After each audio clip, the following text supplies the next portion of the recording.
Nazo Senga Bilonio Subo s'abonner à Bravo Star City. Abonnez-vous vraiment massivement.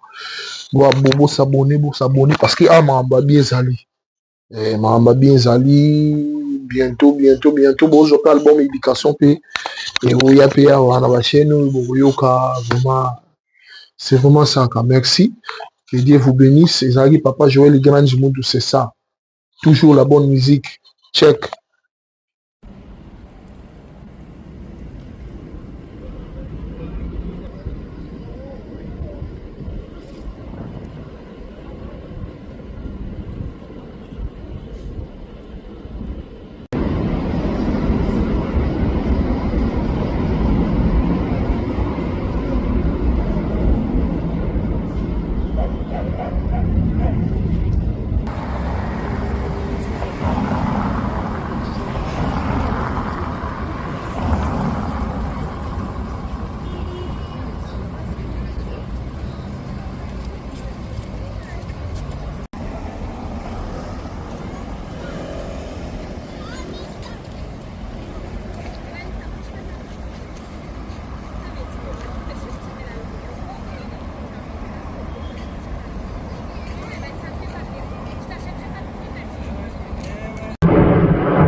Oh, hey, viens.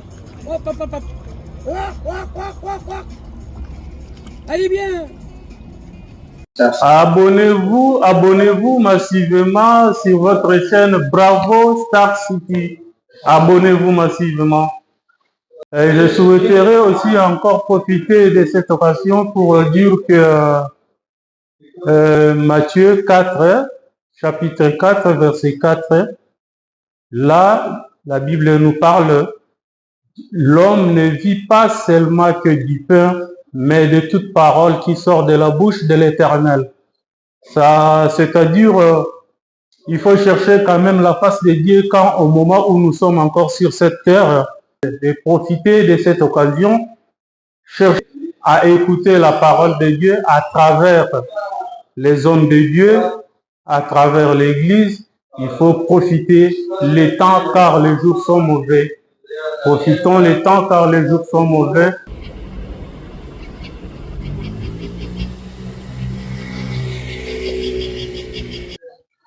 Oui, bonjour, bonsoir, partout où vous me recevez. Je suis le frère Aubin Junkie et je vous recommande Bravo Star City, une chaîne qui vous parle d'une diversité de choses, par exemple la culture générale, l'astronomie, la musique chrétienne, et voilà. Donc, j'aimerais attirer l'attention surtout de ceux qui sont en Occident, parce que apparemment, l'Occident nous embrouille. Et on se dit qu'on est arrivé, on est déjà au paradis, mais sauf que nous sommes au temps de la fin. Pas seulement le temps de la fin, mais nous sommes à la fin du temps de la fin. Nous sommes dans l'apocalypse aujourd'hui. Alors, aimons-nous vivants. Aimons-nous vivants, reparons nos vies. Consciemment, si nous savons qu'il y a des choses négatives que nous faisions, d'une manière ou d'une autre, nous ne sommes pas des enfants, il faut déjà les corriger. S'aimer d'abord soi-même et aimer l'autre.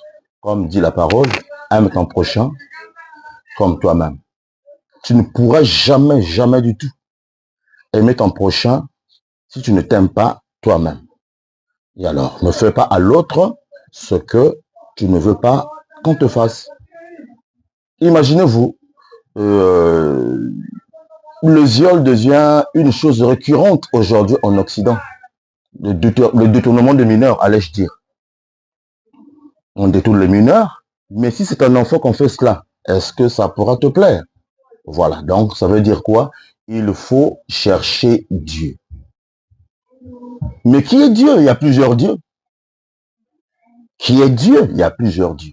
Voilà pourquoi il y a une citation qui dit « Chercher Dieu en dehors de Jésus-Christ, c'est le diable. » Chercher Dieu en dehors de Jésus-Christ, c'est le diable. Donc, c'est ce que vous allez garder dans cette petite vidéo. Chercher Dieu en dehors de Jésus-Christ, c'est le diable. Donc, je vous dis un grand shalom. Que le Seigneur vous bénisse. Restez connectés sur cette chaîne. Elle vous bénira certainement. Shalom.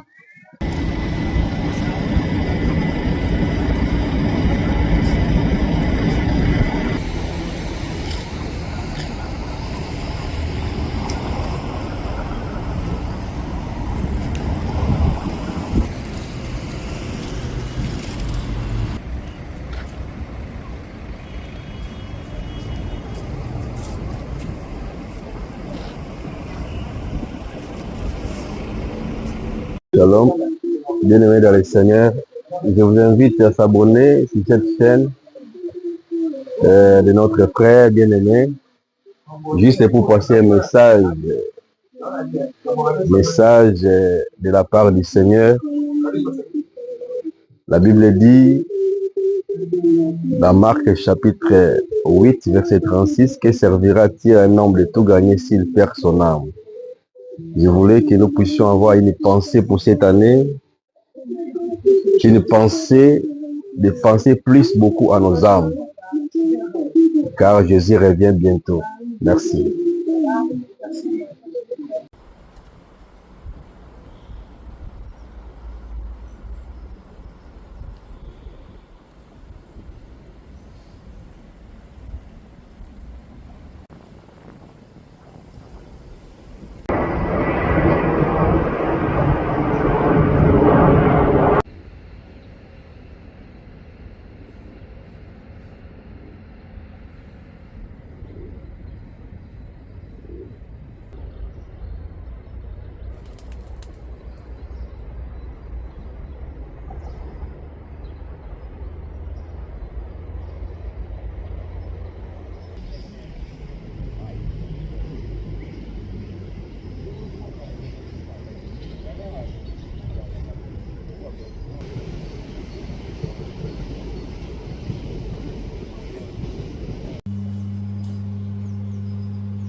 Mois de novembre 2023, j'étais chez moi le matin et puis je me suis sorti pour aller régler quelque chose au niveau du travail.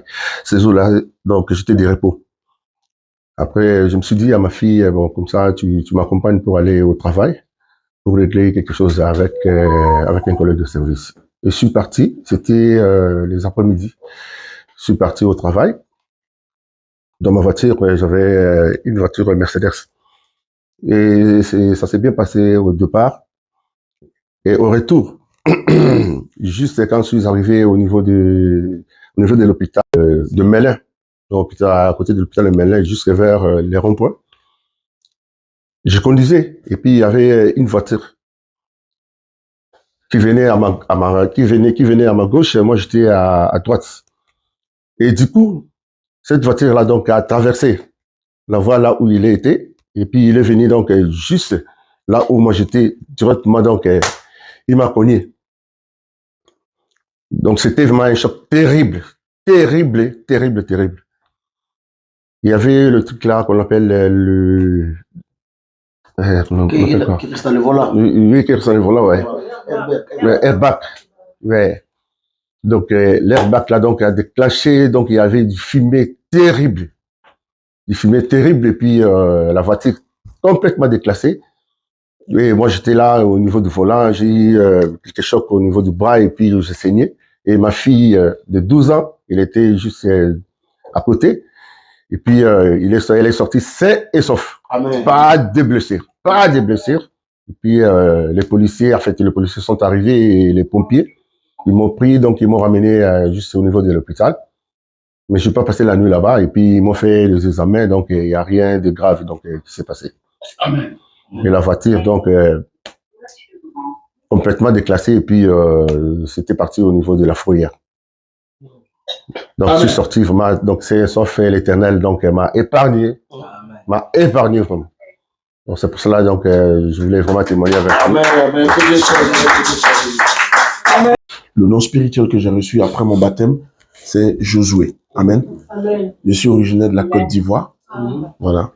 Je viens de la Côte d'Ivoire et mère et père viennent de la Côte d'Ivoire.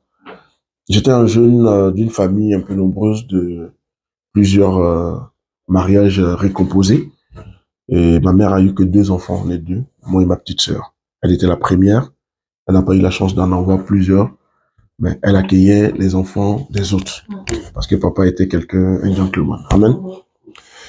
Et ma mère est tellement en fond dans la foi chrétienne. Chrétienne. Elle a fait en sorte que mon père, un jour, le Seigneur puisse frapper aussi à sa porte. Pour qu'il puisse donner sa vie au Seigneur. Amen. Je ne m'intéressais pas à la foi chrétienne parce que j'avais beaucoup d'ambition. C'est que, étant jeune, je me disais que la vie, c'est travailler. Travailler. Mais j'avais oublié, c'est-à-dire que si je vous explique, j'étais en quête du travail, je cherchais toujours du travail à avoir amassé, mais je sentais au fond de moi que j'étais dans l'insatisfaction, j'étais pas satisfait. Et j'ai compris, j'avais ce truc-là en moi, mais que je ne pouvais pas définir totalement. Vous savez, dans le monde, il y a beaucoup de personnes qui cherchent à acquérir le pouvoir, l'argent, mais quand vous regardez au plus profond d'eux, ils sont pas totalement satisfaits. Ils ont l'impression qu'ils en veulent encore plus. Il y a quelque chose qui leur manque. Mais tenez-vous bien, je vais vous dire une chose. La chose qui nous manque, c'est Jésus-Christ. Amen. Parce que j'ai vu qu'on peut tout chercher. L'homme cherche, mais au fait, il ne sait pas ce qu'il cherche en réalité. Il est totalement insatisfait. Et donc, plus il gagne, plus il a envie de gagner encore. Plus il gagne, plus il a envie de gagner. Et le jour où j'ai croisé le Seigneur, j'ai vu qu'au fait, la peur intérieure qui était en moi, il fallait Jésus. Amen. Je vais vous donner un peu mon parcours, comment j'ai connu le Seigneur brièvement, et puis je vais reprendre la parole. Je l'ai expliqué même à papa. J'ai connu le Seigneur en prison. J'ai eu des petits problèmes quand je faisais mes affaires avec les voitures, taxis, tout cela au pays. Très jeune, j'ai commencé très jeune. J'ai commencé à conduire à l'âge de 14 ans. Je n'avais même pas encore le droit de conduire. Parce que j'étais quelqu'un de très ambitieux, quelqu'un de très dévoué. J'étais vraiment très dévoué. Et Dieu avait tellement sa main sur moi, il avait son plan. Ma mère était déjà ici en Europe. Elle était venue en vacances et puis j'ai eu des gros problèmes. D'habitude, vous savez, en Afrique, quand on a des problèmes, on arrive à donner quelques billets, soit au commissaire ou aux généraux, et puis on te laisse passer. Et j'ai cru que c'était la même chose que je pouvais faire. Et ce jour-là, chose bizarre, le commissaire a refusé l'argent. Et j'ai été déféré. Et quand j'ai été déféré, ma mère elle a dit, je vais payer une pénalité sur mon billet et je vais attendre à ce que tu sortes avant que je le parte. Et chaque fois qu'elle me rendait visite en prison, elle m'a dit, tous tes frères sont dans le Seigneur. Il reste que toi seul. Tu es l'aîné, mais tous tes frères sont dans le Seigneur. Il reste que toi seul. Et dans la prison, il y a un miracle qui s'est produit, c'est que, vous savez, dans chaque prison, il y a une visite des hommes de Dieu qui vont rendre visite. Dans ma cellule, il y a un de mes amis qui me disait, oh non, lèvons-nous, on va aller écouter la parole, parce que il y a un homme de Dieu qui vient, et on a une grande salle, il réunit les jeunes là-bas, il parle, il prie pour eux, et après on nous ouvre la prison, il sort, il part. Premier dimanche, j'ai refusé. Deuxième dimanche, j'ai accepté. Amen. Et quand j'ai accepté, le deuxième dimanche, quand j'ai accepté, je suis parti par curiosité, pour aller m'asseoir, écouter. Et l'homme de Dieu prêchait, il prêchait avec vie, avec vivacité. On sentait que vraiment, il avait l'amour de ce qu'il disait, au fait. Et je l'écoutais, et je disais à mon voisin de la cellule, il dit non, mais ça, ma mère, elle est dedans. Ils font la même chose, mon père et ma mère, ils sont tout le temps dedans, tous les jours pris. Mais je vois rien. Donc ça, je suis habitué. Donc je ne m'intéressais pas à la prédication. Et c'est ainsi que l'homme de Dieu s'est approché de moi, et il m'a dit, toi, je ne te connais pas, mais il y a une grâce terrible sur ta vie. Il y a une grâce de Dieu sur ta vie. Bah, quand il m'a dit ça, j'ai dit, j'accompagne. J'ai dit à mon voisin, j'accompagne tout le temps ma mère dans le veillée. On me dit la même chose. Amen. On me dit ça, je dis, je ne suis pas étranger à ça, on me l'a déjà dit. Et il m'a donné un verset qui est Hébreux 10, verset 23. Et il m'a donné une Bible. Quand il m'a donné la Bible, je suis parti dans la cellule. Une nuit, le rêve que j'ai fait était terrible. Je me suis retrouvé quelque part dans un endroit où il y avait totalement le désert. Et quand on regarde le sol, c'est-à-dire le désert, vous voyez le désert, le sol et le ciel étaient collés. Donc des quatre côtés, je regardais, il n'y avait pas de verdure, il n'y avait pas d'arbres, il n'y avait rien d'autre que le désert et le ciel. Et il y a une voix qui a commencé à sonner très fort dans le ciel en disant, là où tu te trouves, est-ce que tu peux te faire sortir de là? Et j'ai dit non, je ne peux pas. Et la voix répétait sans cesse, plus de 7 fois, et la voix s'éloignait. Au fait, à chaque fois qu'elle disait ça, elle s'éloignait. Et je me suis réveillé en sursaut. C'est là que je me rends compte que je suis dans une cellule de prison avec des collègues. Mais j'ai réfléchi, ça a été une nuit très terrible. Je me suis dit, mais j'ai pas compris. Je sais qu'on rêve d'habitude, on a des songes. Mais ce rêve-là m'a beaucoup troublé. Et le lendemain, ma mère vient m'annoncer une bonne nouvelle pour dire, j'ai vu un juge qui a trouvé que ton cas n'était pas aussi grave. Pourquoi on t'a amené jusqu'ici? Il va plaider pour que tu sortes. Et c'est ainsi que je suis sorti la semaine qui a suivi. Donc, en partant, ma mère dit, je vais partir dans la fin de semaine, mais allons à la veillée des prières, parce qu'on a une veillée des prières. On va dire merci au Seigneur. Et bien, ça, c'est sans hésiter, j'ai dit, oui, on y va, maman. Parce que je venais à peine de sortir de prison. Donc, on est parti. Et je me rappelle encore, j'avais la Bible du pasteur. Et avec le petit fil que j'ai mis sur le verset que j'ai pas compris. Je rentre à la veillée. Le pasteur principal de ma mère, qui est toujours là encore, par la grâce de Dieu, qui m'a consacré d'ailleurs. Voilà. Parce que mon histoire va commencer par là. Je rentre. Son thème qu'il va prêcher à la veillée, c'est Hébreux 10, verset 23. Le verset qu'on m'a donné en prison. Et le pasteur va commencer à développer le thème. Mon esprit va s'ouvrir. Vous savez, moi je pense que la parole de Dieu, quand on l'écoute, il faudrait que nous soyons illuminés. C'est-à-dire, il faut vraiment qu'il y ait une carapace qui sorte. Sinon, tu ne peux pas percevoir ce que Dieu veut dire. Et là, quand il expliquait, on avait l'impression que j'ai eu une délivrance totale. C'est comme si on m'avait enlevé un voile. Et figurez-vous, je suis resté là, ce jour-là, je ne suis plus sorti de l'église. J'ai abandonné mon travail. J'ai laissé mon appartement. J'ai tout laissé. Je dormais à l'église pendant 3 ans. C'était devenu une folie pour moi. Même il y a des amis qui m'appelaient pour dire, mais non, nous tous on prie, mais pour toi là, c'est abusé. Je dis, vous ne pouvez pas comprendre, il y a quelque chose qui s'est passé. Et c'est de là que j'ai sorti un enseignement pour dire, il y a 3 types de chrétiens. Il y a des chrétiens qui ont entendu parler de Christ. Il y a des chrétiens qui ont vu Christ. Et il y a des chrétiens qui ont touché Christ.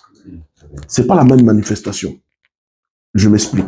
Ceux qui ont entendu parler de Christ, c'est de ceux-là qui sont nés dans une famille où on a tout le temps parlé de Dieu. Ils entendent parler de Dieu. On leur parle de Jésus. Ils le savent.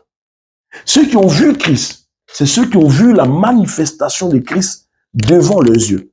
Où Dieu a béni quelqu'un, où il a fait marcher un paralytique, où un cancéreux a été guéri. Eux, ils ont vu Dieu à l'œuvre.